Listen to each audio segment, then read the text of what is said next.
জয় যিশু সবজনকে। আমি পরমেশ্বরের দাস, প্রফেট সমীর দাস। যতজন আমাকে শুনছো, যতজন আমাকে দেখছো, প্রভুতে বন্দি আমি তোমাদের কাছে একটা সুসমাচার দিচ্ছি আজ, মেসেজ দিচ্ছি আজ। তোমরা যতজন আজ ভেঙে পড়েছো, হতাশাগ্রস্ত হয়েছো, দুশ্চিন্তায় তোমরা ভুগতেছ, জীবনের কোনো পথ তোমরা দেখতে পাচ্ছ না, তোমাদের কাছে এক মুহূর্তের জন্য সবকিছু শেষ মনে হচ্ছে। আমি প্রভুর দাস হিসেবে তোমাদেরকে এক মেসেজ দিচ্ছি। বাইবেল বলে, যেসায়া 35:5 লেখা যে তৎকালে অন্ধদের চক্ষু খোলা যাইবে আর বধিরদের কর্ণ মুক্ত হইবে। আমার প্রিয়, পরমেশ্বর যখন বলেছেন বধির তার কর্ণ খোলা যাবে, অন্ধ দেখবে।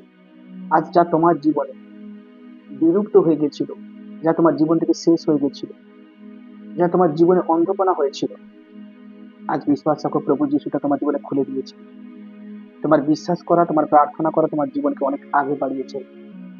পরমেশ্বরের উপরে ভরসা করা তোমার জীবন অনেক আনন্দনীয় হয়ে গেছে। আজকে তুমি বিশ্বাস করতেছো, আজকে তুমি ভরসা করতেছো, প্রার্থনা করো, পরমেশ্বরের সামনে যাও, প্রভুর সামনে বেশি বেশি সময় কাটাও, বাইবেল পড়ো। যা তোমার জীবন থেকে হারিয়ে গেছিল, যা তুমি পাওয়ার আশা ছেড়ে দিয়েছিলে, যা তোমার পরিবারের মধ্যে কারোর মধ্যে যে আনন্দ নেই, যে শক্তি নেই, পরমেশ্বর তোমাকে সেই দিকে আকর্ষিত করবে। পরমেশ্বর তোমাকে সেই দিকে ব্লেসিং, যে পয়েন্ট তোমার জীবনে প্রয়োজন প্রভু বলছে তা তোমার জন্য খোলা হবে। তুমি আজ থেকে দরিদ্র নয়, তুমি আজ থেকে রোগী নয়, তুমি আজ থেকে অভাবী নয়, তুমি আজ থেকে ঋণী নয়। তুমি পরমেশ্বরের সন্তান, এটা তোমার পরিচয়। তুমি প্রভুর লোক, এটা তোমার পরিচয়।